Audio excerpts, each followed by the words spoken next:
Well, thank you so much for having me, and thank you all for coming, for joining us. I'm going to be showing different things. Felipe and Martin mostly invited me to talk about my collaborations with other musicians slash artists slash poets. So I'll be showing some videos, I'll be reading a bit, and yeah, we can talk about poetry, music, and performance, of course. So I'll start with I have a few things to share that are in Spanish. Hope you don't mind, but uh, yeah, wonderful. So I'll start with a video from the Festival PM 2 years ago. We performed with this band called Radio Magallanes. I would like to tell a little bit about Radio Magallanes. Well, the name comes from a radio station that actually was the radio station that broadcasted the Allende's last speech. It was the only one loyal radio station that was able to keep transmitting because the military were like bombarding all the antennas of all the rest of the radios, and this was the only one that resisted and was able to transmit this message, that final speech that is worldwide known. So that's where we got the name from. So if you allow me 1 second.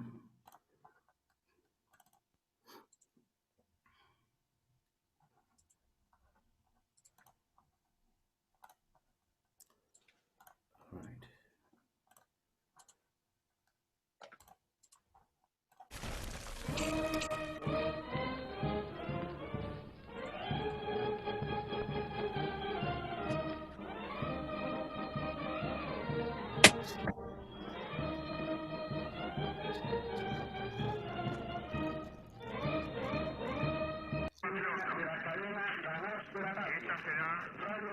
Seguramente la última oportunidad en que me pueda dirigir a ustedes.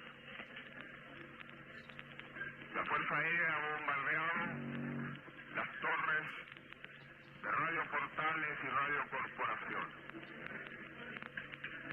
Mis palabras no tienen amargura sino decepción, y serán ellas el castigo moral para los que han traicionado el juramento que hicieron.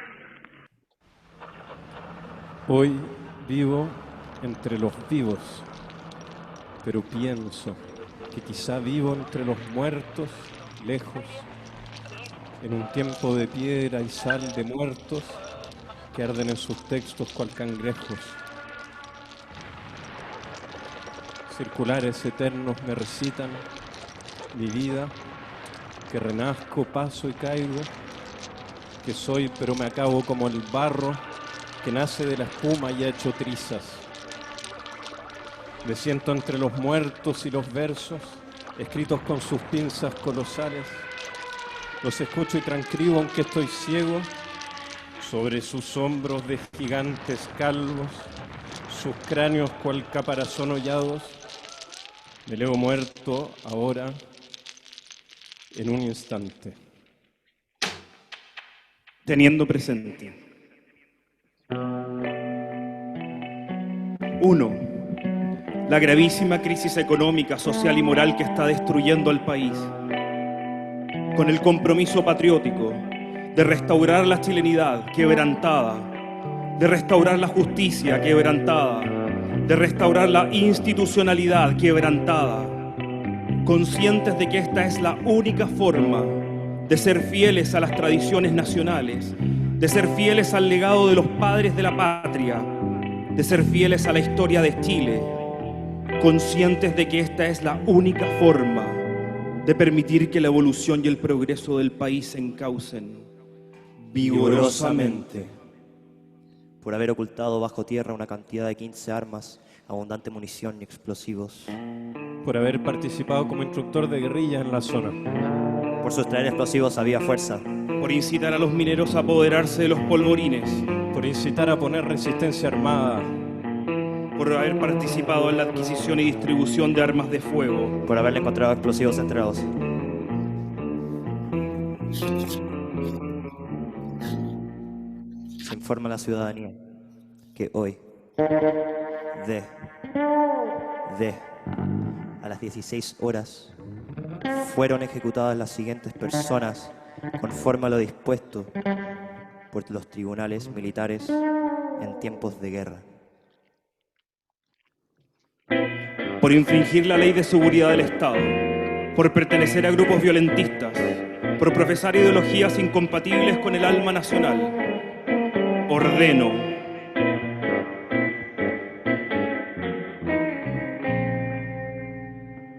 su detención y puesta a disposición de la justicia, su puesta a disposición de los organismos de seguridad para que pueda ser interrogado y así recabar antecedentes que permitan la prevención de actos violentistas. Su relegación a la localidad de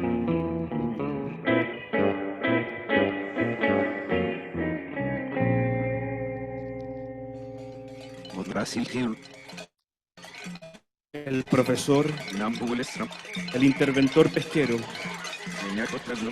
el conscripto, el oficial de marina, el oficial de marina, el abogado,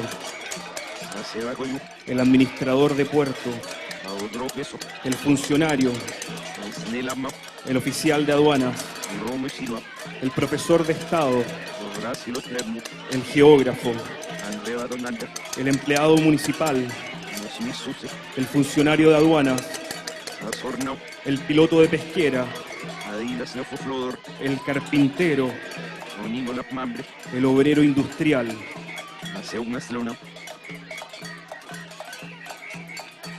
inoperantes, pusilánimes, tímidos, cobardes, mandos blandos.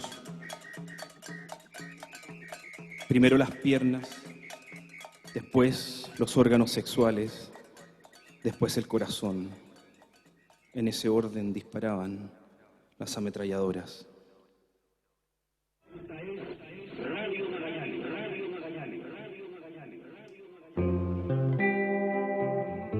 Desde la leche púrpura del cielo me llueve eternidad, me caen velas. En mí, que soy un polvo floreciente, nada más polvo bajo las estrellas. Cuando orado el camino anochecido, en mis húmedas huellas brota muerte, la muerte verde, eterna de la tierra, que puja al aire, se evapora y nace. Bajo la leche púrpura del cielo, floto entre tierra y cosmos, luz bebida. Soy un vapor de musgo anochecido que beben las estrellas hasta el fondo.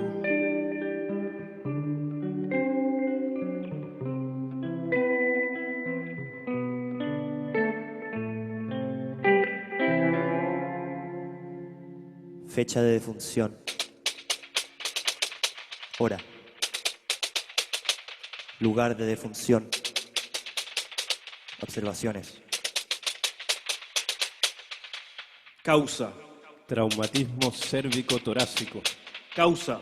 Paro cardiorrespiratorio. Causa. Herida encéfalo-craneana por arma de fuego. Causa. Destrucción tórax y región cardíaca. Causa. Fusilamiento.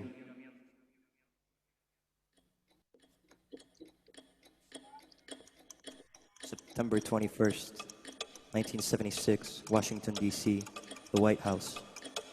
7:33, the president had breakfast. 8:02, the president went to the doctor's office. 8:10, the president went to the Oval Office. 9:05, the president met with John O. March Jr., counselor. 9:20, the president met with Richard B. Cheney, assistant. 10:15, the president met with his assistant for national security affairs. 10:15, the president met with his assistant for national security affairs. 10:15, the president met with his assistant for national security affairs. 10:15, the president met with his assistant for national security affairs.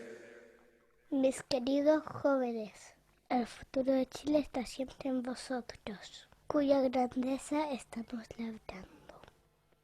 Chile, eres tu patria. bandera y juventud.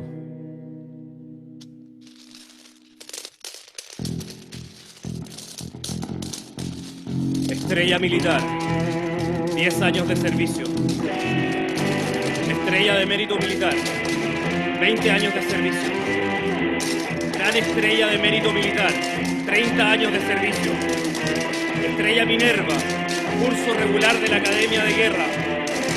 Medalla Diosa Minerva, profesor de la Academia de Guerra. Condecoración Presidente de la República. Insignia de primera clase. Medalla al valor.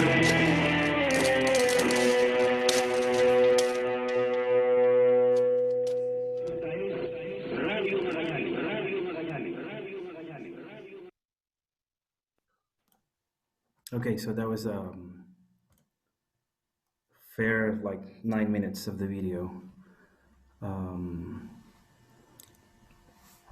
Oh, I can see Pablo and Gonzalo are here. Both are members of Radio Magallanes as well. So thank you for joining the conversation. Carlos, thank you very much, and I hope everyone enjoyed this video, which shows a part of the performance that you do, that you have done in live events. First of all, before we talk with the other members of the group, I'd like to ask you, how was your movement from more written or visual poetry that you were working, especially conceptual writing, that a movement and a set of procedures you've been working for a long time, especially since you were staying in the States, in Philly. And how was this movement from your focus on writing and publishing books to work with music, with more performative elements? What can you tell us about it? Well, I think it's a transition that it's never complete, I would say, because I'm always moving back and forth, or like probably dwelling in an in-between constantly. I think I started like, well, as you said, I started like from the like traditional or like lyric poetry to visual poetry first. That was kind of like the first step, and then well, I was living in the States, so that's why I started like working in English. That's why I started using that language. I spent there a few years, and while I was living there, I wanted to obviously be involved in the scene. I got to know a lot of poets there, and briefly I was like invited to participate in readings and stuff. So there was definitely something I wanted to participate like fully. So that's why I started writing and composing poetry in English, and I guess the visual is also related with that, because at the very beginning, I didn't manage the language properly, and or I thought I knew English, but that was not right. So the visual poetry helped me in a way to start connecting and to break like the language barrier. That was really interesting. So I guess that's why that's was my first approach. It was like totally out of necessity, like the need of communicating, of to start like sharing with some other people, try to show my work, and try to establish a certain communication. I started first with a visual language, not with written or like oral. And then, well, when I got invited to different readings, little by little, I started to incorporate like different elements, like I don't know, sound pieces, uh, instruments, maybe clips from like audio clips from like telephone calls or like recorded messages, things like that. I was always carrying like a tiny speaker, so I was kind of reproducing those noises or like tiny bits, in the middle of the readings. I used like a metronomer once, and that was actually really annoying because I was kind of like pacing it up during the entire reading, and it was a very long reading, so I was kind of like always experimenting with those things, and different elements. Like once I used like for a particular reading, I used a deck of cards. It was a Spanish deck of cards, so it was like it was not a tarot reading, but it was definitely kind of like a fortune telling session. Mm. um, so yeah, I mean, kind of like the theatrical slash performance aspects started to I started to incorporate those into my practice as a way to kind of like in, do something else other than just to read. I always thought that readings can be very boring, particularly if the poet or performer I does agree. not, if you don't care much about what you're doing, because sometimes, I mean, people think that to read poetry is just to stand like in front of a microphone and just to read a piece of paper, and they don't care much about the delivery itself. Mm. And there are a lot of aspects. There are a lot of like things that you can actually, consider at the moment of giving like a poetry reading, of like a deliver something. So yeah, I started like doing like taking care of that thing, incorporating step by step different elements. And then when I came back to Chile, obviously, I met friends, or reunited with old friends, and we started collaborating. And that's how I started doing things with Martin Gavins, for example. We perform, or we create a kind of like a score for a piece, like a chapbook that I have. It's called Alternative Set of Procedures, that is based on a manual by the CIA, a torture manual, the Korvac manual, and also from procedures of torture used in Guantanamo Bay. So I kind of like wrote a chapbook about that, and with Martin, we created like a sound piece that we presented in different places. And then we started collaborating with Gonzalo, because I think that was the first poetry and music festival in Santiago. So we performed there, and we joined Gonzalo and his band. So we started doing some gig together. I think we inaugurated the book fair that year. We played in some other venues. Then I did a couple of things with you, Felipe. I don't know if you remember. We did some things together, like reading, showing visuals, and Mm. you were like playing your toys and your gadgets. I remember. And yeah, but it's mostly about collaboration. I mean, I'm not a performer myself. I don't use many things, many toys, or many devices. I'm curious about them. I like to learn more. I like to be lo-fi though. Mm. I like to, not to be very fancy with the things that I use or incorporate. And in that sense, I prefer or rely in collaborators. So I'm always like looking for people to do things with, and to create, and that definitely, keeps adding more complexity and different layers to a work that can be, done, and for more than one. And how was the work with how it started the work with Juan Pablo and Gonzalo and also Diego, who's not here? Because I remember very much when you presented the first version of Radio Magallanes like 2 years ago, and it was really impressive, like this uh, Mhm. a long and complex piece with a lot of interaction between images, text, music, different voices. I mean, it was like a little opera or intermedia piece. So how was that work? And I imagine you have to consider a lot of these different things instead of your previous sets. Well, this was definitely a collaborative piece. Mm.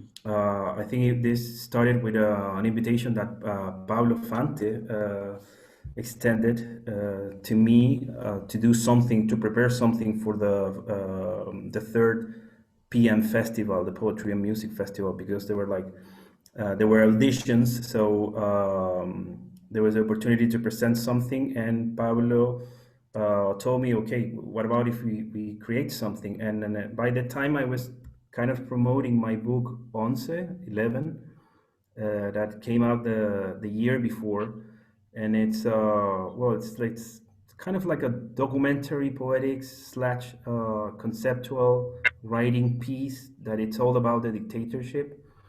And Paulo had just published a book of sonnets called Verde Noche. So we kind of like worked together, like in a script where we mixed different texts of those two books. And Paulo and Juan Diego, the guitar player of the band, started to compose. They did some. They wrote some music. They wrote some music for different pieces, and we kind of like created this so-called opera, if you wanna, if you would say. Paulo, I don't know if you have Yeah, something to add. That would be great, and Gonzalo as well. yeah. Hello, everybody. Yeah, the Radio Magallanes is a mixture between the documentary text of 11, which are kind of like very like hard in a way. Like it's really hard what you hear because it's about the torture and all the bad things that happen. And then the sonnets that I wrote are about death, but in a very like a Baroque way.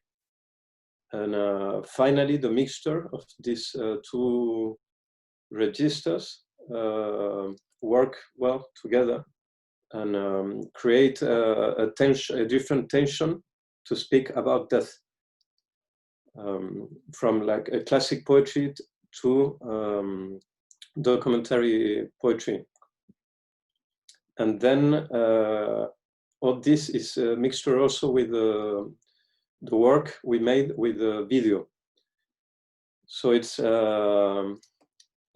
we present a performance that it's also video art at the same time. We made two videos, so we were projecting behind us and in one of the other walls. And all the videos are a dialogue with videos from the 80s made for the campaign to put an end to the dictatorship in 1988. So it's visual poetry made in video, in dialogue with all these political videos made in that period. That's the. Yeah, I think it's interesting what Pablo is saying in terms of Once. It's a very difficult book to read in public. Actually, I think I have never read, or I have read like just a few times from it in public. Probably when it was not published, I used to read poems from that book. But then when it got published, I think I never read from it. I can't recall being on a stage like having the book in my hands, like reading from it. I don't think that have ever happened. But instead, we've been performing in different scenarios, mostly linked to or related to literature, literary events like closing like a symposium or the Poetry and Music Festival. It's very particular, like the audience that we have, but it's been well received, and that's incredible, because I mean the poems there are harsh, are tough, are hard to listen, and they kind of like portray or represent like a period, a very dark moment in our history, and like being committed with preserved memory. It's important to keep doing these things, to keep telling about these things, although they're not always very pleasant to hear. but maybe kind of like the music and the images work together in a way that made the total compound like more I don't know if digestible is the word, but you can assimilate it in a better way, you know, like it's more smooth, I'll say, that just to read the words, because there's a whole context, you know, there's a you can kind of like I mean, Once is also a book of many silences, of many like gaps, of many empty spaces, and I think the work of Radio Magallanes with that text and Pablo's poems and the images and the music are doing exactly that, to kind of fill those empty spaces with different clues, with different hints, because we're not telling the whole story. We're always like, you know, just showing part of it. And the idea is that the audience, to help them to remember or to help them to build memory with their own subjectivities, you know? I have a question, a last question in this round, so everyone can share Okay. their opinions and other questions related to that. And this question is for you and also to Gonzalo, because Gonzalo, besides from working in this project, he has worked a lot with Raúl Zurita, very important Mhm. Chilean poet. And the same as Carlos, Raúl's poetry is very political, very intense. It has like a very, I don't know, very high energy that in a way you can deliver in different moods or kinds of music. So I wanted to talk to you about that, because I mean all of us here in this virtual room are interested in the mix between sounds and poetry and music and visuals and all that. Some of us are researching more in uh, I don't know, like more mystical ways, or just going to like dance moods, or relaxing, or contemplation. I mean, there are a lot of different ways in which we can search. But what happens when you are more into that? When you're working with political texts, some texts that are very straightforward, also, Mhm. including in the case of Carlos texts, there are like data from uh, official documents or something like that. Mhm. Mm. How do you work with that? Ooh, I think, well, maybe because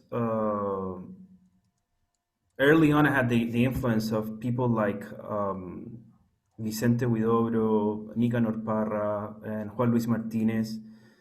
I was kind of like always looking for like not the not traditional part of poetry, and I think, well, one of the books I wrote like years ago, it was called Haiku Minero, Miner Haiku, or something like that. That it was about an accident that occurred in the north where three miners got trapped inside of the tunnel of the mine, and they were rescued by other miners. And this thing happened like in the year 2000. It was years before the famous accident of the 33 miners. And well, I wrote a book about that, and it was in the mode of the documentary poetics. But I was always trying to look for or incorporate some other things, you know, like, and I guess that's where I started exploring the conceptual aspects of it. And well, when I got to the United States, conceptual poetry or conceptualism, it was like very, you know, it was the thing that was going on there, Exactly. and you know, caught my eye immediately because I was really familiar to those procedures. But also, you know, I saw that there was like a political potential, you know, to use those elements, to use those procedures, those strategies that somehow the United States poets were not using, or they were using differently. And I guess that's how, you know, I got involved with it. And also, you know, being a Chilean poet, Latin American poet in the United States, living there, and well, I was there when it was the 40th anniversary of the coup d'état, and so I started writing about that. And after working with like the social aspect of poetry with Haiku Minero, I was very much hoping to work to move towards the more political side of poetry. And well, as the 40th anniversary of the coup was approaching, I started to doing some research, and there was obviously like a huge animosity in Chile. You know, a lot of images, documentaries, and news about like this commemoration, and I was far away and living in the country that somehow allowed this to happen. So it felt almost like a kind of responsibility, like a call to do something about this, to being in the States, to trying to not to teach or to tell or to preach to United States, but just to to help them remember. Uh, and yeah, because I mean, they're being involved in so many conflicts around the world. So like one more, they don't care much of it. It's not much difference to them. But yeah, I mean, I guess through poetry, through performance, and some other things that I did, like for example, the Chile Project book. It's a project of erasures. I was somehow, like, I guess, collaborating with that. Like creating some kind of awareness that I guess it's never enough. But anyway, I Gonzalo, I don't would, know if you want I to would add share. something. Sorry, I will share a couple of images from. I don't know if Actually, I have a video, so if you want to, or maybe yeah, and then we go yes, with Gonzalo, but better. I do have a video about that, so yeah, we can. You can You share want, the screen. yeah, you want to share it now, Carlos, or later? I don't know, Gonzalo, you want to say something? Yeah, it's a big conversation from my elemental English, but I Uh, can try you, to you can explain. speak in French if you like. Yeah, oui, Oui. c'est bien. But um, in our case, like a band or rock band, um, work with poets or poems. Um, we make simple rock. Is not complicated compositions, and we take the most the detour for the music. We take the small ways to make the ambience or make the company for the poems, and we take influence for a lot of music. We make the samples of another with the music we listened, and it's like that we can work with poets and poems. It's more easy, and it's more mysterious too. I can say that. Thanks.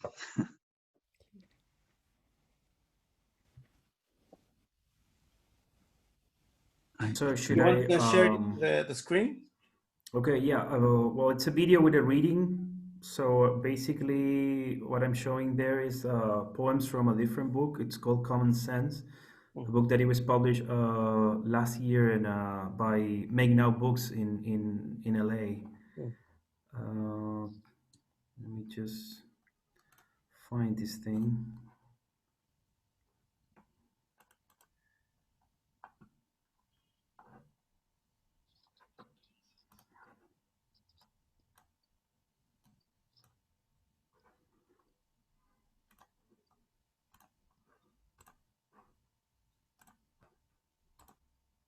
from common sense.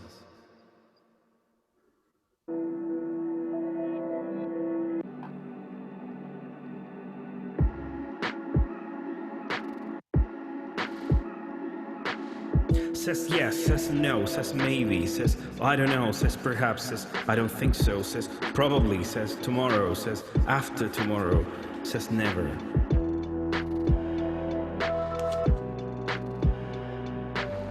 Says freedom of speech, says freedom of worship, says freedom from want, says freedom from fear. Says freedom of thought, says fifth freedom, says economic freedom. Says political freedom, says religious freedom, says press freedom, says drug freedom, says gun freedom, says consumer freedom, says free existence, says freedom from hunger, says freedom of conscience, says freedom of contracts, says freedom fighter, says freedom credit union, says freedom meta index, says freedom of information act, says positive freedom, says negative freedom, says land and freedom, says capitalism and freedom, says economic liberalism, says mercantilism, says monopolism, says laissez-faire.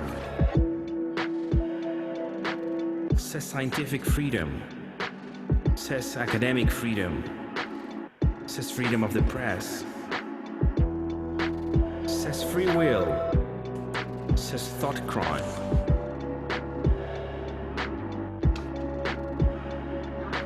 Says Panic of 1819, says Panic of 1837, says Panic of 1857, says Long Depression, says Panic of 1873, says Panic of 1884, says Panic of 1893, says Panic of 1907, says Wall Street crash of 1929, says Great Depression, says OPEC oil price shock, says Black Monday, says savings and loan crisis, says 1997 Asian financial crisis, says Argentine economic crisis, says late 2000 recession, says 2000 energy crisis, says automotive industry crisis, says subprime mortgage crisis, says United States housing bubble, says United States housing market correction, says Irish banking crisis, says Russian financial crisis, says Icelandic financial crisis.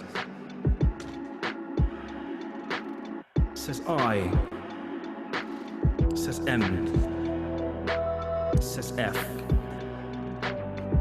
Says le tiers-monde, says third world, says developing countries, says underdeveloped countries, says undeveloped countries, says periphery countries, says poorest countries, says non-industrialized nations, says badlands, says backyard, says them.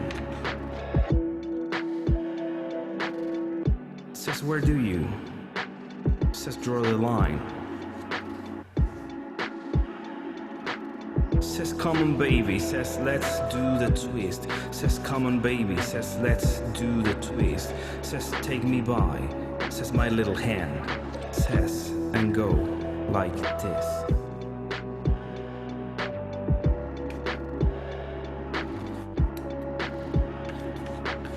Says plague of Athens, says Antonine plague, says plague of Justinian, says bubonic plague, says Black Death, says the Great Plague of London, says the third pandemic, says measles, says smallpox, says whooping cough, says influenza, says syphilis, says cholera, says typhus, says tuberculosis, says leprosy, says malaria, says yellow fever, says the English sweat, says viral hemorrhagic fever, says Staphylococcus aureus, says superbug, says avian flu, says swine flu, says HIV, says SARS, says H1N1, says H1N2, says H2N1, says H3N1, says H3N2, says H2N3, says H5N1, says COVID-19.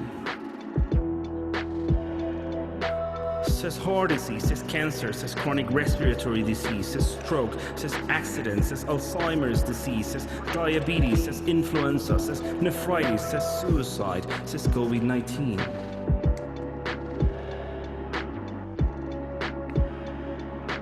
Says what is your name? Says how old are you? Says are you male or female? Says are you married or single? Says what is your occupation? Says are you able to read and write? Says what country are you from? Says what is your race? Says what is your name and address of relatives from your native country? Says what is your final destination in America? Says who paid for your passage? Says how much money do you have with you? Says have you been to America before? Says are you meeting a relative here in America? Says who? Says have you been in a prison? Says have you been in an almshouse? Says have you been in an institution for the care of the insane? Says, are you a polygamist? Says, are you an anarchist? Says, are you coming to America for a job? Says, where will you work? Says, what is the condition of your health? Says, are you deformed or crippled? Says, how tall are you? Says, what colors are your eyes? Says, what color is your hair? Says, have you any identifying marks? Says, where were you born? Says, who was the first president of America? Says, what are the colors of our flag? Says, how many stripes are on our flag? Says, how many stars? Says,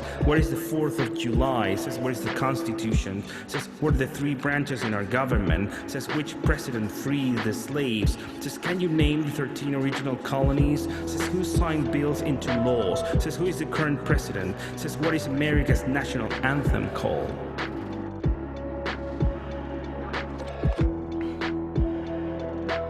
Says the beach, says under the beach, says under there, says the cobblestones, says under the cobblestones, says the beach, says under the cobblestones, the beach, says under the beach, says beach cobblestones, says there, says under cobblestone beach, says the cobblestones, says under the beach, says cobblestones beach, says under, says the under, says under cobblestone, says the beach, says under beach cobblestones, there, says the cobblestones, says the beach, says under the cobblestones, says la plage, says sur les pavés, says the beach.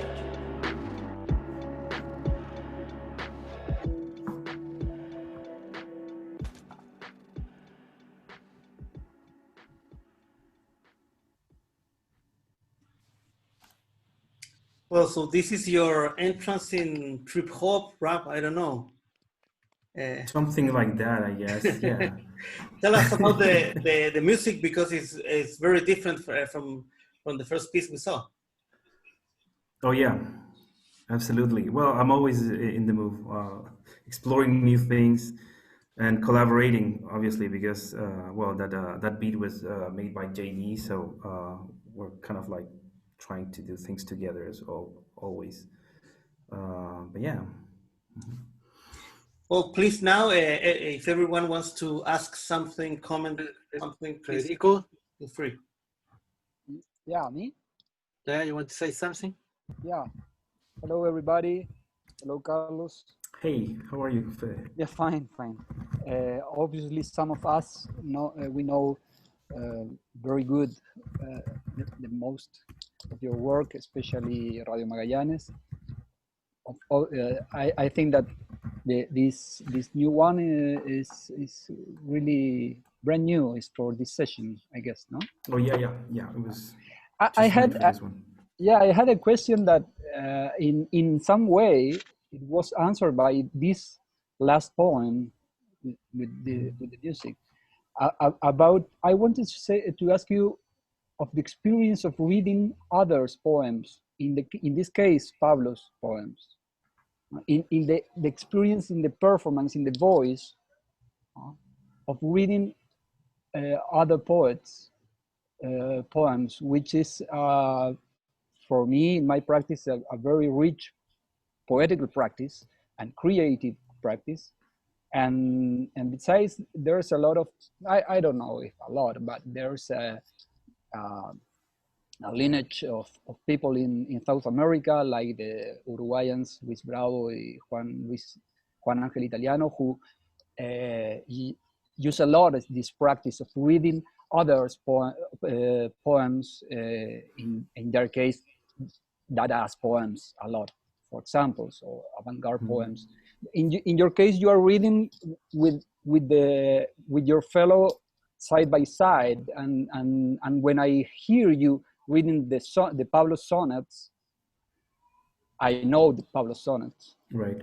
And I know Pablo very much. I really receive other meanings also, other experience hearing it from you. Mm-hmm. I wanted to ask you about your experience as a reader, a performer of others, in this case, Pablo's poems. It's an interesting question because I'm kind of used to the looting and stealing. Because many of my texts are collage texts, alternative set of procedures, for example, is just made of text taken from different sources. There is the CIA manual of torture there. There are some texts from St. Ignatius, the spiritual exercises, combined with the trials of Jeanne d'Arc. So yeah, that I mean, I don't think I have. Yeah, probably a few poems there belong to me. The rest is just like found material or appropriations or recontextualization of different sources. The same with Once. In Once, it's a more radical exercise because there, I didn't write anything there. You know, nothing belongs to me. So yeah, I mean, you can tell in that text there are different voices joining together, creating or trying to create a new one. Uh, the case you mentioned is different because you know it's a collaboration. So in that sense, we both put our creations or our own poems at the service of the project. And yeah, I'm reading Pablo's sonnets, but also Pablo is reading part of Once that belong and not belong performing. They belong to the group in that sense. They acquire that personality, that kind of like the will to become something different. Um yeah, I don't know, Paulo. Would you like to add something to that? No, but it's. I was thinking it's true that with the project, the Orchestra of Poets, where we play together with Federico, we're always reading someone else's poetry, and with a lot of homage. And it's true that I don't remember hear you another time reading like someone else's poem, and it's true that not all the poets read poems from somebody else. Not everybody do this kind of exercise, like taking someone else's voice and giving your own voice. And I think that when I hear you reading this poem was like a good experience.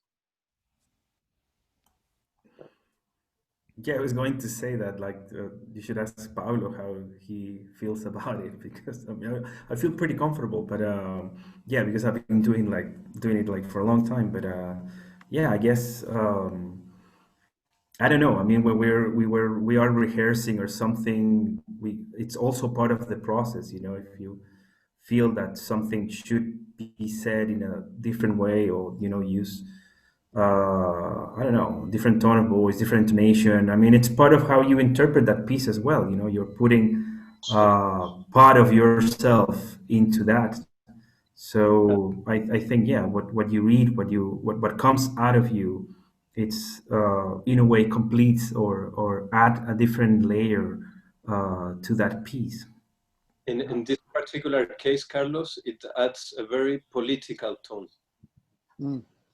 when you read them. Yeah, and the poems Wow. are kind of personal. I mean, are reading Pablo's poems are written very in first person, but it's an author first person. It's not an appropriative first person. So it's Right. interesting what happens. I think that Pablo's right about your interpretation of Pablo's poems. I mean, Carlos' interpretation. Well, also it's the surroundings, right? Because I mean, when you read Pablo's sonnets, all of them, you got something. When you read Pablo's sonnets in the context of Radio Magallanes, you have a different thing. You know, it's another journey. Yeah. And if you add to that the music and the images, yeah, it gets more and more complex and interesting, I would say. I oh, can I ask a question? Have we? Sure, absolutely. Oh, so Yeah. yeah. Okay.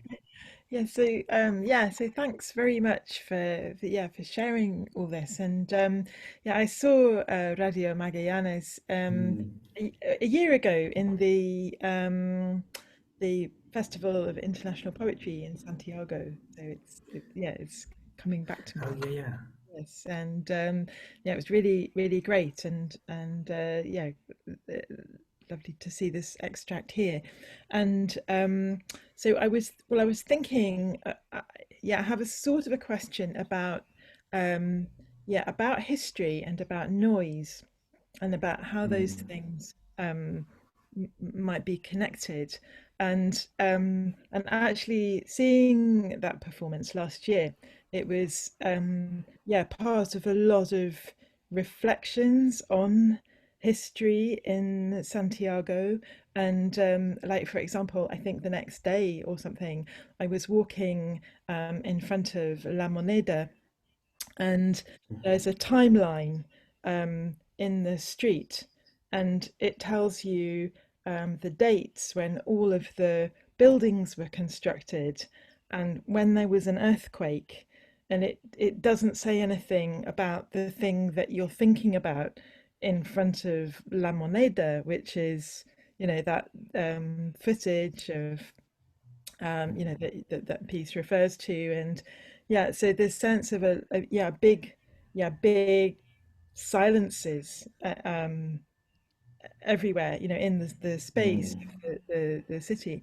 And so I was thinking about that kind of silence, and then also in that performance, what noise is doing. And so there's that kind of crackle of old recordings, and then you're there with a bag of stones, or this sort of texture.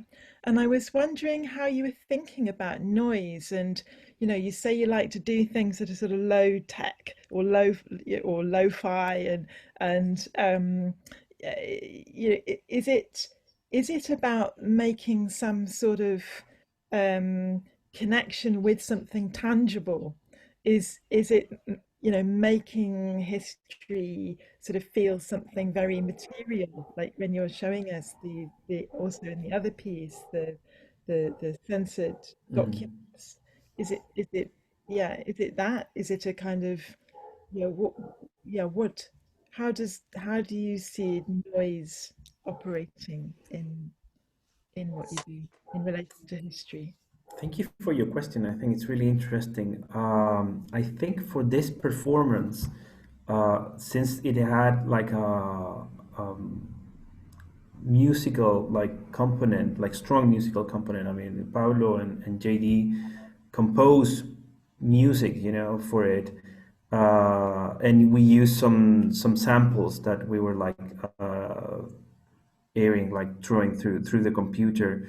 But I wanted to add like a different, another layer, like more, probably more tangible, and more like real in a way, that it was like the different elements that we were like trying, and I think we used intuition there.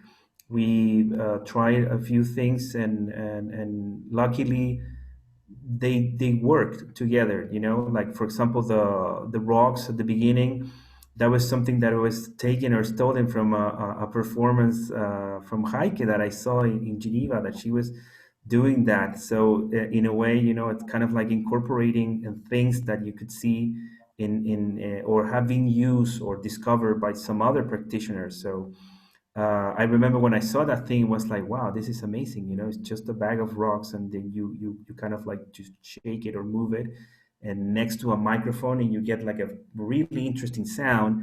And the poem, the Pablo sonnet, actually that poem talks about rocks. So it adds like a more like a three-dimensional or multi-dimensional feeling to it. There is another. I mean, there's a lot of things that we use there. Like for example, uh, in one part when we talk about Pinochet's like titles or like condecorations, we used a washboard with some coins. So that's the sound, you know, like it's a very metallic kind of sound. It is just like, you know, smashing or tossing those coins into that metal plate that is the washboard. The same with with another instrument that it used. It's kind of like a folk instrument here that is called tañador, that you can knock it on tap or tap it, and it has like a metallic plate inside. So it make a sound. Makes a sound that resembles like a typing machine, but also, it could be something else. It could be like gunshots or something like that. And Carlos, So. Mhm. all these materials have symbolic meanings.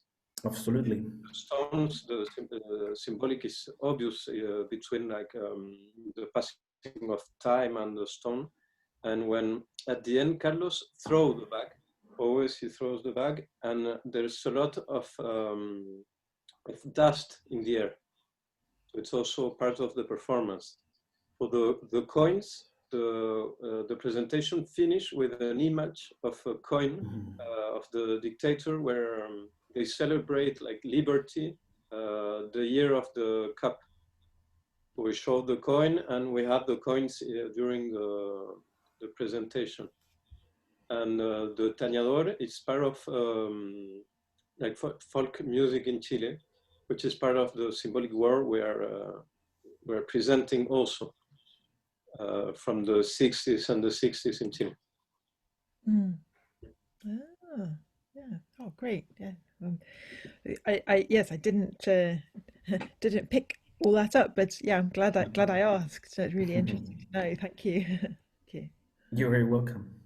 Carlos, and I also I always like that the connection that you make with between politics and avant-garde, or I don't know, of different techniques that you use. I remember at the beginning when I know we worked at Lanzallamas, that review with Jaime Pinos and all that time before that you go the first time for the United States, and at the same time you have that question. I remember you make an interview and what, but how connect that political struggle with visual things, and that I feel that it brings from your work in what also in your books, also how you prepare your books and how you the different objects that you put inside, and how you feel now that kind of connection between political struggle, a political action, and experimental visual avant-garde things that you make. And I don't know if I explain me. I translate you in Chilean if you want. Oh yeah, no, that's fine. I would also like to ask an appendix for that question. And how do you think about publishing also as a political practice? Because it has to do with some of your latest books. Interesting questions. Okay, I mean, I think I've been lucky enough to find people along the way that are able to come to reality, different views. Since I was collaborating with this magazine years ago in Chile called La Calabaza del Diablo, that it was a printed magazine. Those guys there, I mean, it was a bunch of people. There were journalists, sociologists. I guess that worked more like a workshop to me, and I think that's where we start approaching literature as a politic in itself. And because I mean the magazine was all about contemporary events, like politics, what was going on at the time. I mean, we were in the middle of the transition from dictatorship to democracy, so there were a lot of things going on, and there was a way to frame that through literature, or to read the ambience with the help of literature. So it was very important to us to have that kind of filter. And since I was always kind of felt dragged from more from the avant-garde side, or the experimental side, I thought it could be a nice way, or an effective way to say things from a different perspective. And maybe through that form to approach some different kind of audience, or to also, awake different other types of sensibilities. um, yeah, I've been really lucky to collaborate with like designers, like for example, Joaquin Contreras. He's living in Germany right now. He's a typographer, designer. He's a punk rock musician, and yeah, he's been doing like great work since those years. He was not a member of La Calabaza del Diablo, but he was part of Lanzallamas collective. Those guys always they published books as well. They had a like an online, like a web magazine. It was not printed, but they made books, and the way they designed their books, it was also, really important. And yeah, Joaquin helped me with the design of Once, also with Antuco, my latest book, that is also a collaboration.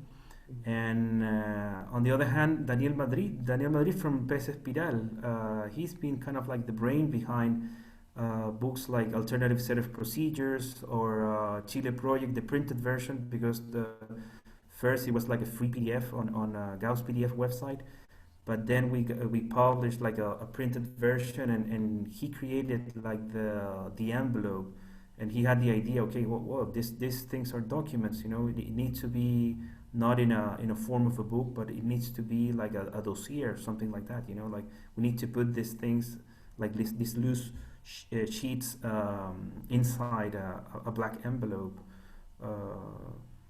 So I don't know if I've been responding your questions, but No, it's lovely. We did it. This is we have again that kind of sound. Maybe it's you, Felipe? No.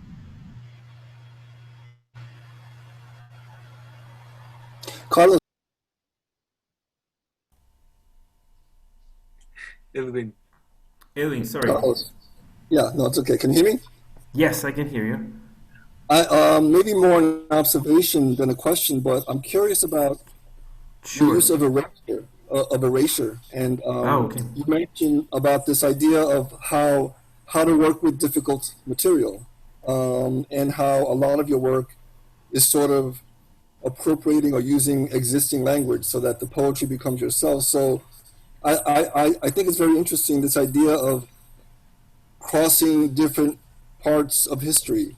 Like you mentioned, or the videos, how they kind of overlay each other. And I wonder about the different bits of erasure and how the empty spaces and the silences in between, laid over each other over time, becomes sort of a connection to other parts of our history. And like the cycle that you're kind of getting at when you're reading existing work, but removed. I'm not sure if I have the question I have. I think it's just interesting how you're lining up different parts of history, and then with the music and the sensation and the experience of us having all these different layers.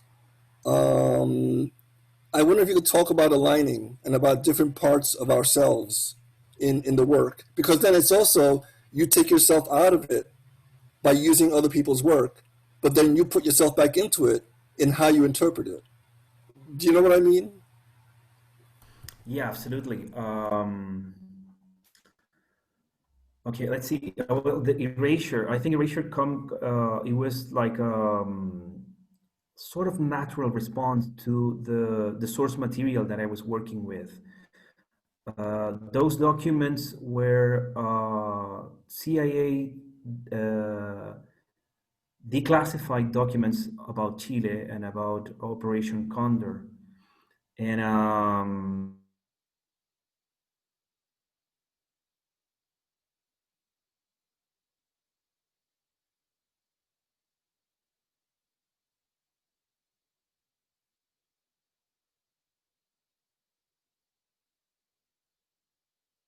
this archive, and made it public.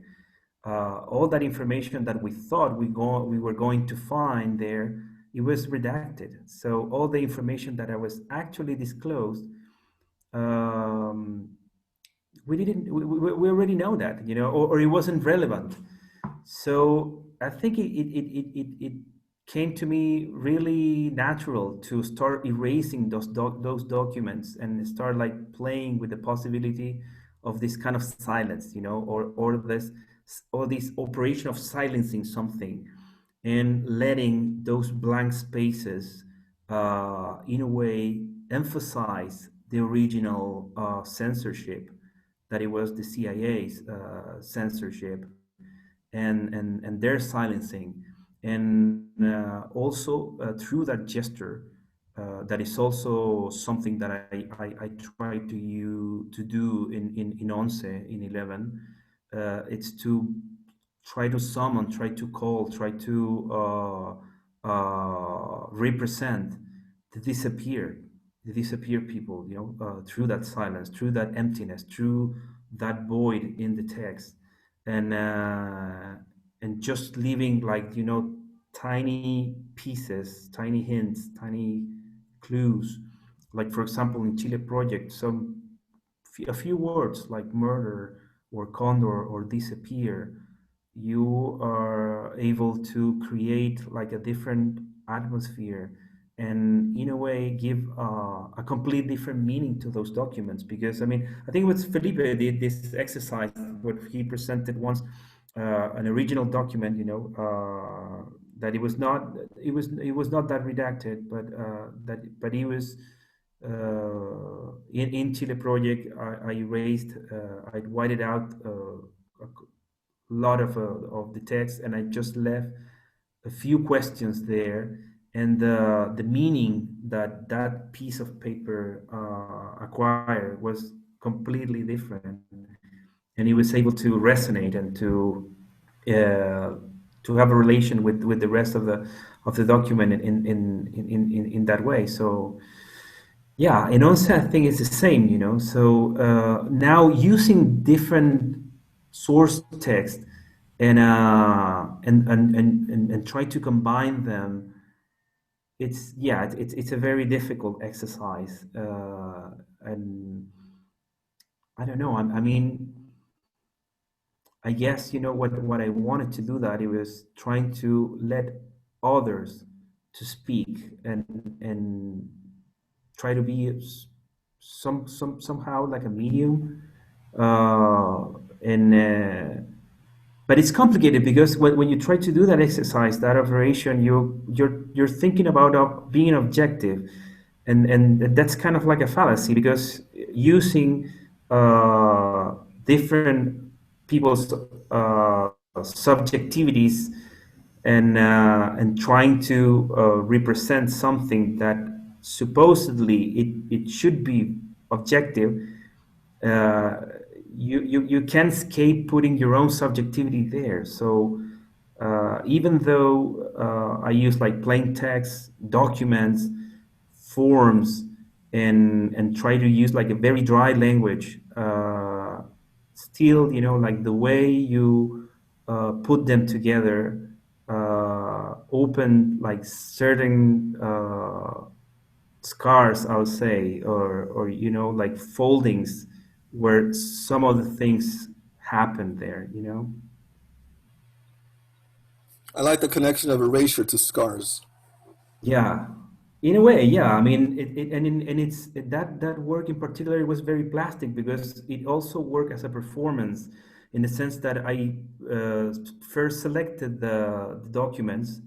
There was like 40 of them, and then I printed them, and I bought this whiteouts. I mean, there are different kinds. You have one that is a pencil, another one that has a brush. So I started erasing documents one per day, and at the very beginning I used the brush, and so yeah, when the liquid was fresh, was new, you can see like on the paper, like the trace is very thin, it's very smooth, But as I was using it, the thing got dried, and then it got, it acquired a particular grain, it got like muddy in a way. So you can feel also like kind of like the actual gesture of erasure. It is somehow like it was like some kind of like a painting or something, or an engraving, that the passing of the hand or the brush got stamped on the paper, and I think that's a really nice thing. It's very difficult One to last, appreciate that. Sorry, go ahead. one last thing. I really love the Sure. radio piece. How much of that was improvisation and how much of that was choreographed? You mean the Radio Magallanes Yeah, piece? yes. I don't think it's improvisation because we rehearse a lot, and we have a script and uh, and kind of like a score. So yeah, and we perform it that way every time we play it. Uh, we would like to work on it, or like to write or compose another piece to play with it, to pair with it. But yeah, no, there's no much improvisation there, unfortunately. I don't know.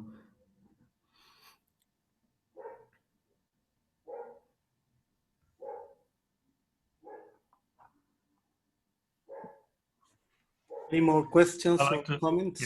I like to ask something. Well, Sure, first, I Adrian. want to say that I really love the idea that you work with these collage aspects, and then you say, but it's not objective, but it's very subjective what you do, because that's what I also found out using collage elements and using dry language and all these kind of things to make text objective and not so much subjective. But it doesn't really work out that well. In the end, it's subjective anyway. But actually, I wanted to ask something else. You're working so much with music and musicians also.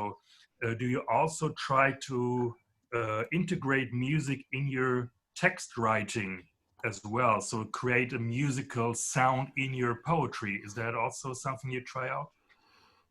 I haven't tried that much, but yes, like for example, I guess the last poem of Common Sense, it has, I guess, like an initial exploration of what happened when you kind of decompose a sentence and you start like putting different words in different order, and see what happens there, kind of like the musicality. And I guess, yeah, that particular book,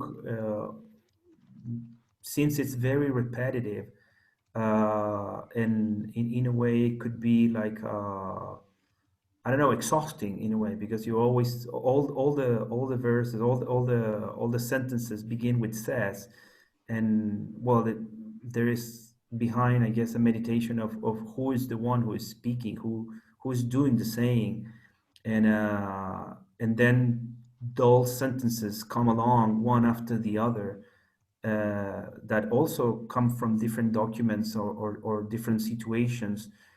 And I guess, yeah, like the repetition. I think we have talked about this thing. Repetition is not when you repeat, is you're not repeating the same. It's always different. It comes like a different thing. Always, it meant to be something different, something else. So probably through that kind of like mantra, I'm beginning to explore the possibility of like music and the musical component to performance, or like to poetry by itself, not pair or join with music. Um, yeah, I don't know if I responded to your question Oh there, yeah, but yeah, of okay. course, yeah, and of course, yeah, the repetition and the mantra style is very obvious in the second piece, but still you had some additional music to that as well. So Yeah, yeah, you're right. do I you mean, think it is not enough what your own music is, language music is doing? I guess yeah, you're right. I mean, I guess I haven't dared enough to play or to take it all the way in order to be completely independent, or maybe because I'm always eager to collaborate and to be adding different layers to the work to see what happens, to always be cooking and putting different elements that I'm always searching for this new versions of the original piece. But yeah, I I guess can I'll, understand that wish to change your own style of collaboration. But that leads me to another question. Maybe sure. how does your own text does it change through collaboration at all? Last year I published a book that it was written entirely in collaboration. So it was like a back and forth, and we kind of like after we got like the first manuscript, we submitted it to like a heavy edition process, and I think it was interesting because I guess it was kind of like the first time. I mean, I usually work with source materials from other writers, but for example, in Radio Magallanes with Pablo's poems, and in Antuco with the other poet Carlos Cardani, we kind of like put our own individual creations to the service of a completely different product. So yeah, I think that was a really interesting exercise, and to be able to leave, like, the ego aside, and to kind of like be open to, let go, or to change your original ideas, or to your original vision of a certain poem or text, to achieve something unexpected most of the time. Okay, I just want to say, I don't want to ask a question. There were already a lot of them, but I'm very happy to having seen you.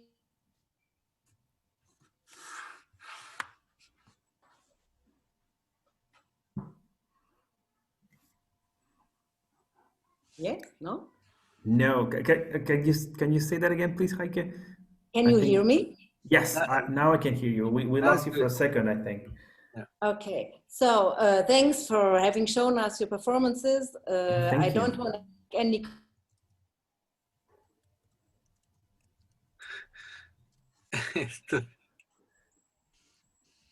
We lost her again. Is Yeah, it we me lost. or Not talk. Ike, we lost You you didn't again. talk at all. You have to speak. Yeah, you have to repeat again, but slowly, I think. I'm sorry, Heike. Slower than internet. This is then the repetition. Uh-huh. It's never the same. Thanks for your performances. You got it? Yes, thank you so much, Heike. Yeah.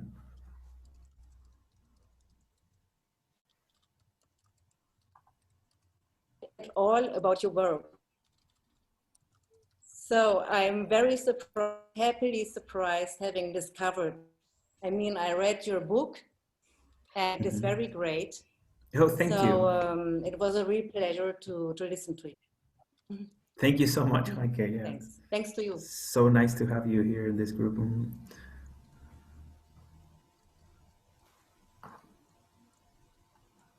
No question. Okay, no, that's fine. That's absolutely fine. Oh, it's great to see that this conversation or debate is far more quiet and adult than the president's debate in the U.S. at least. So let's keep that. But when you want, we can start interrupting us and all that. And much more interesting. Yeah, of course. Yeah. We actually do say a couple of things. Yeah. Well, Carlos, if you want, as we talked before, well, for some of you that are joining us for the first time, like Susana, she will be invited to our next session, so it's great that you came here also. But we usually at the end like to try some improvisation of noises, music, whatever, whatever. Right back. But Carlos, you wanted to show us something, another video or another piece, right? Okay, yeah. I can do something just to lead the way out and the transition to the improvisation. Is that okay? Okay, so I'm gonna show like a video, or I'll read something, and then I just gonna stop the video, and then we can just join in. I mean, you're invited to follow. Okay, just can, and I'm still co-host, right, Felipe? Yeah. All right. Just give me a second. You can expel us all if you like.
Tratas de percibir este silencio. Las cigarras recién han dejado de cantar.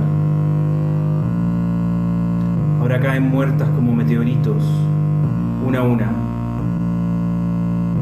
Hay un olor a emporio en las calles. Llueve. Los resumideros se tapan con hojas amarillas que parecen cadáveres abandonados. Tratas de percibir este silencio mientras soplas levemente tus heridas. Es otoño.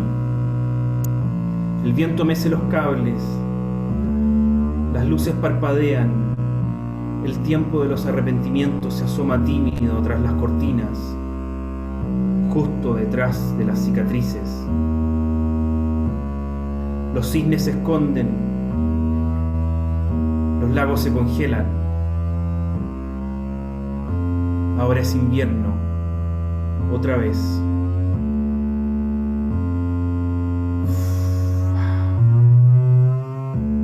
You try to perceive this silence.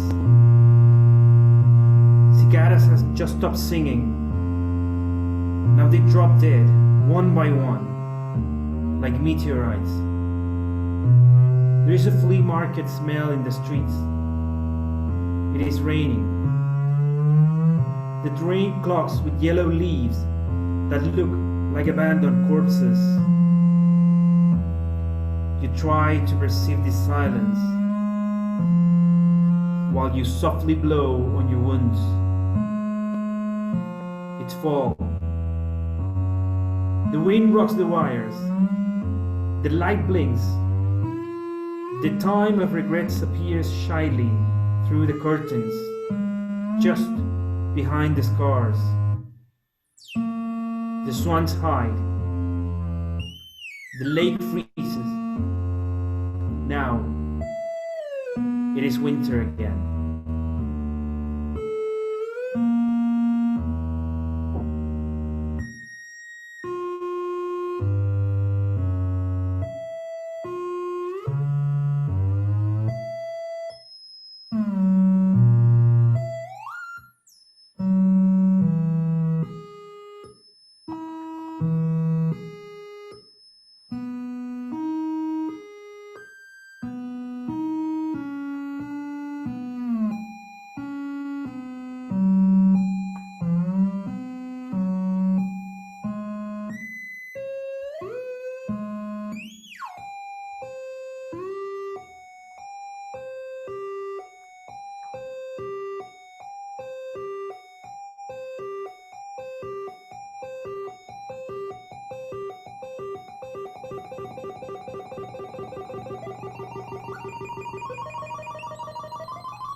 Redacted.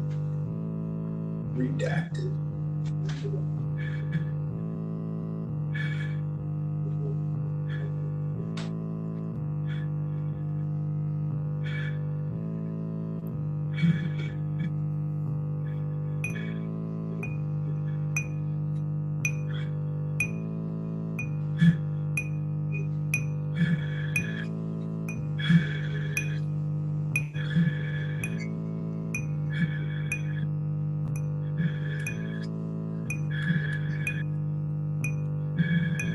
Policy of segregation.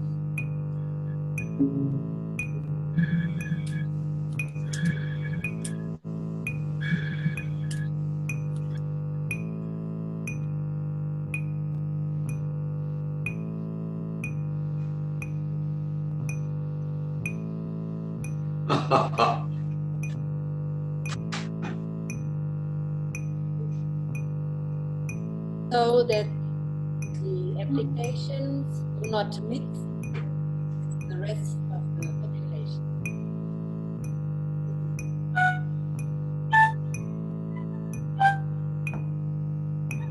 do not mix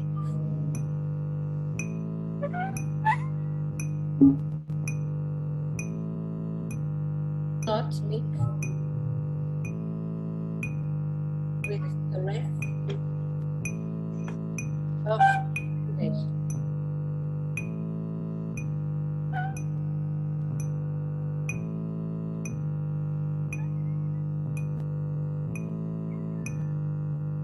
Four and a half months silent wing. 4.5 months in the silent wing. So that the applicants do not mix with the rest of the population.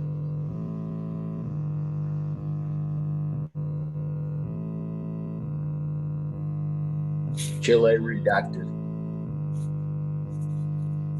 Old 9/11 redacted. So where the fuck was I? I was in the 215. I was in the woods.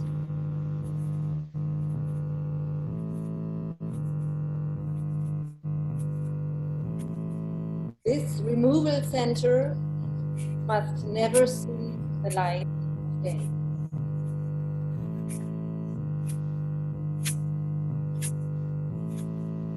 General examination of conscience. Administration. Punishment. Detention. Contrition. Penitence. La detención administrativa es una práctica que permite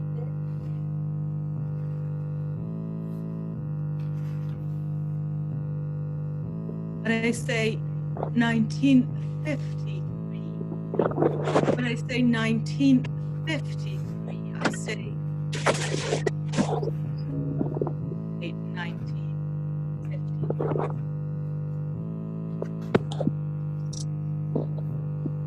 Esta hueá, y ya yo creo que el coleguita que está 22 es que no salir a la calle, compadre.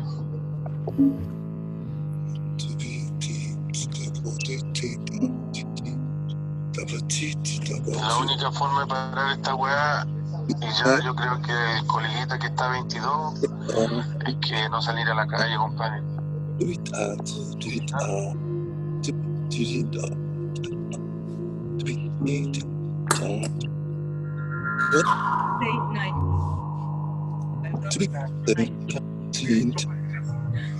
La única forma de parar esta weá.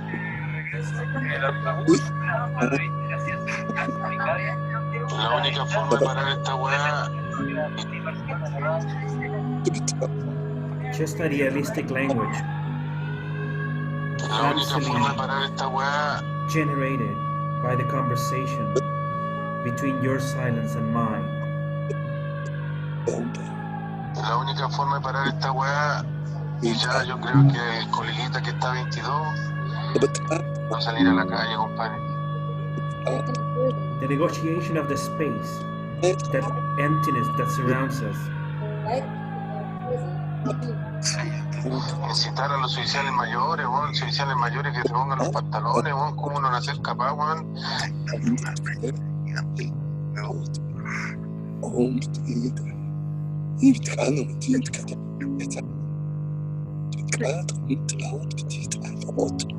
de decir ya no salgamos y oye,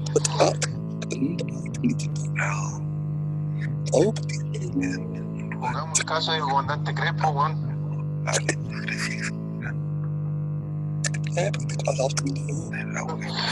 y ya no salgamos y oye, pongamos el caso del comandante Crespo, por hacer su pega, que la podía hacer cualquiera, compadre, de ustedes que están en la calle. El hombre está arriesgando 10 años.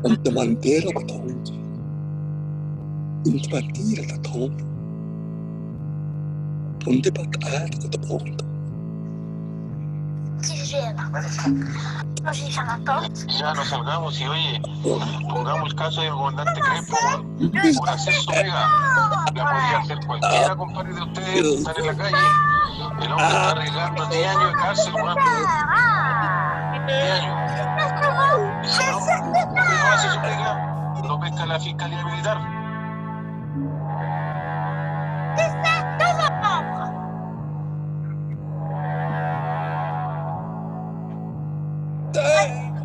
Lo pesca la Fiscalía Militar por incumplimiento de militares. Está arriesgando 10 años de cárcel, weón. 10 años.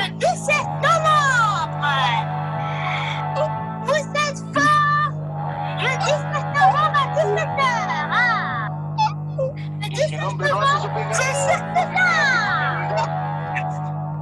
por incumplimiento de militares. ¿Y sabe?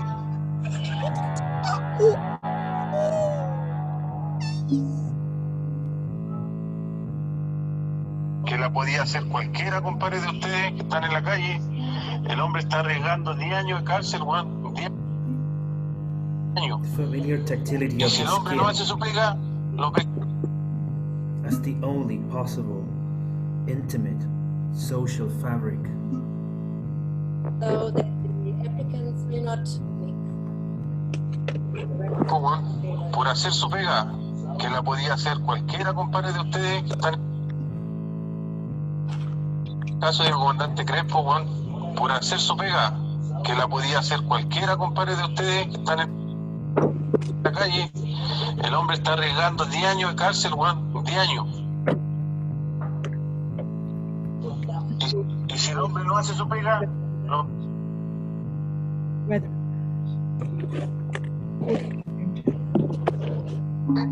Está arriesgando 10 años de cárcel, weón. 10 años.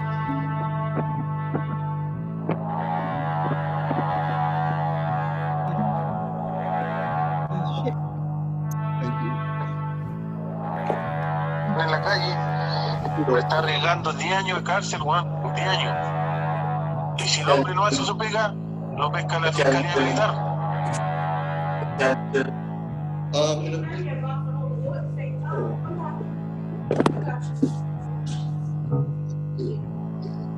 The duality of this model Por calls my incumplimiento de formal militares. logic into question. Attention. Attention.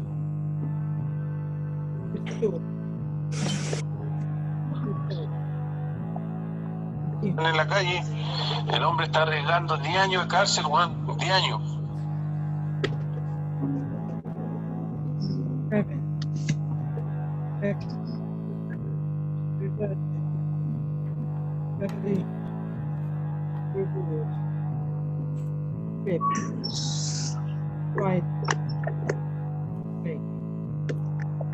Y si el hombre no hace su pega, lo pesca la Fiscalía Militar. Está arriesgando 10 años de cárcel, weón. 10 años. Y si el hombre no hace su pega, lo pesca la Fiscalía Militar.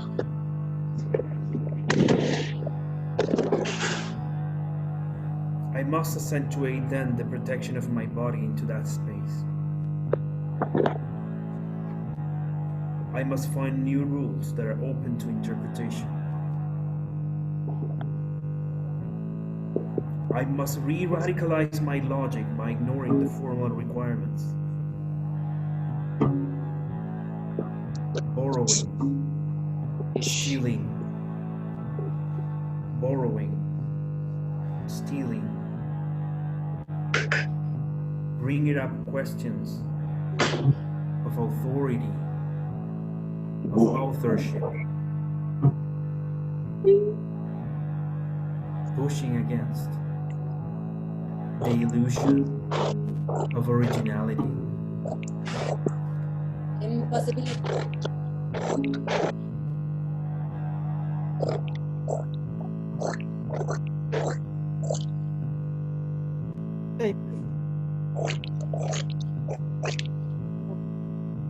Complemento de militares. ¿Sabe cuánto es la sanción? 2 años. Y la pena no es efectiva, es firmando.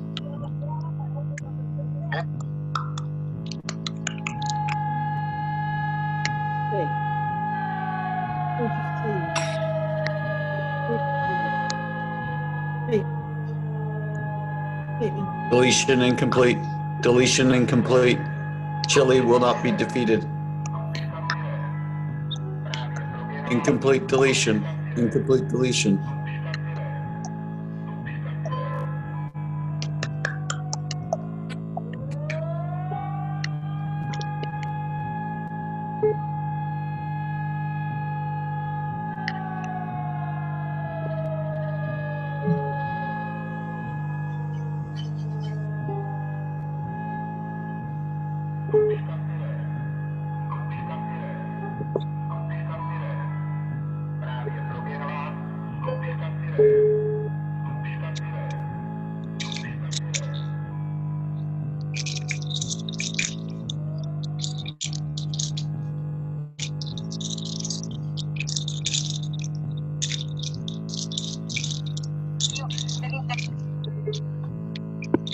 Preguntas señaladas ayer en la comisión. Uno, si a partir de la gravedad del ministro del Interior se va a querellar en contra de carabineros en actos para encubrir este hecho. Dos, de policías para encubrir delitos y falsear pruebas es un hecho grave. Derechos humanos ameritan que Mario Rosas deberá ser removido de su cargo por su responsabilidad de mando. Era delicado como autoridad política brindar un apoyo incondicional o amparar a carabineros. Después de cerca de 5 meses del informe de la alta comisionada,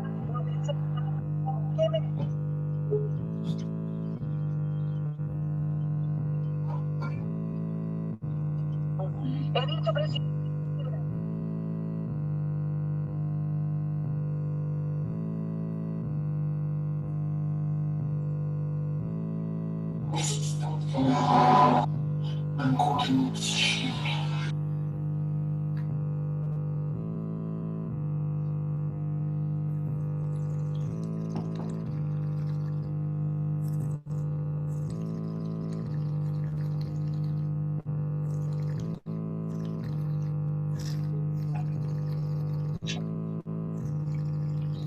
hablar de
Find what we know, but we don't revolt. We don't revolt the people. We don't revolt the people. We don't. We need and people don't entiende. Sendas hermanas minorías. Muchas minorías.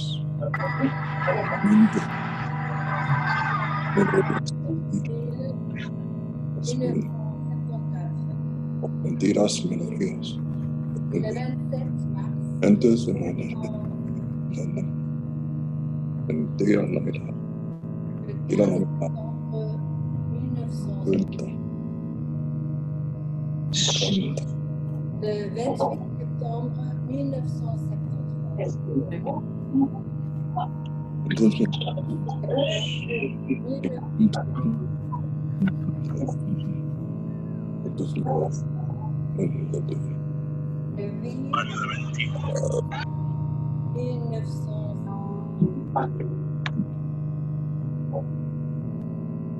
Love Poem by Raúl Zurita.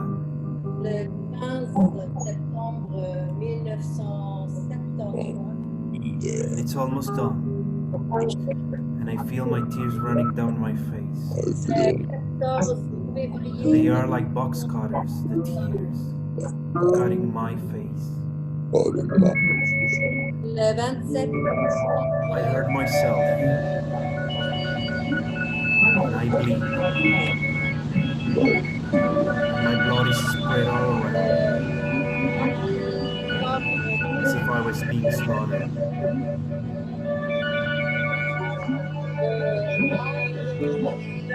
Above all things, in all things, and I can't, and I have no heart, I have no strength, I have no courage.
در فرق بین جنوب و شرق زد آذرخش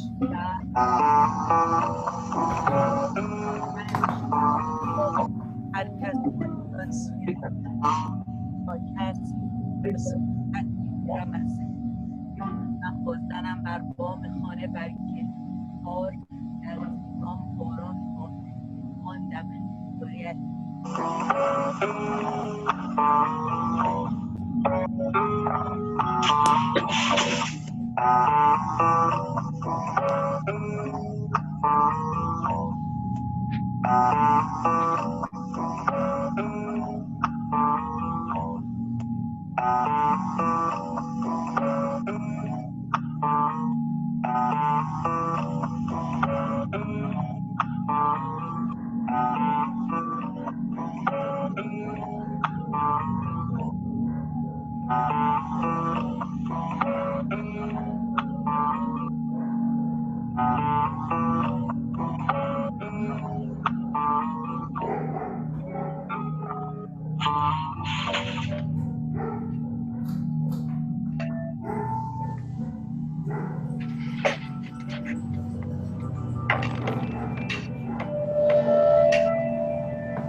Redacted, redacted, deleted, redacted, deleted.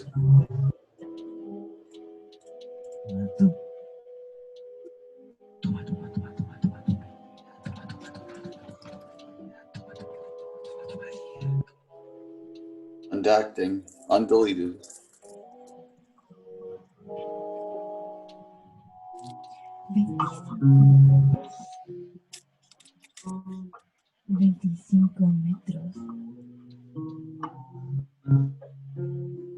Redacted.com.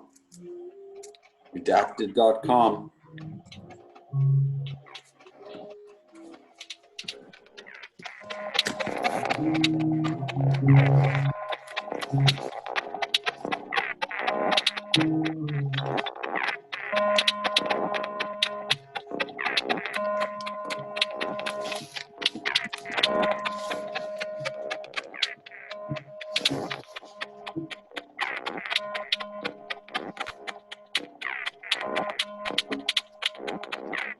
Redacted, uncom, uncom, uncom.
Wow.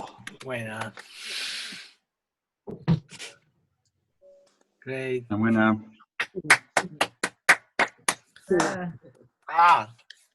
Thank you, friends. Thank you, everyone. And thank you very much, Carlos. Yeah, thank you, Carlos. Thank you, Felipe, Martin, and everyone who joined us tonight. It was great fun. See you all next week with the Next week with Susanna Udarova and his Celeste Elastic Cosmic Band. let's talk during the week to organize that for Wednesday. Susanna. We want to show and that. So glad that you are with us. A big hug to everyone. I'm going to bed. Yeah. Ciao, Martin. See you in Take Dream. care. Be safe. Thank you, Carlos. Thank you. Thank you, guys. Thank you. Thank you. Bye-bye. Ciao, ciao. Take Ciao, care. ciao. Ciao, ciao. Ciao, ciao. Ciao. Martin. All right.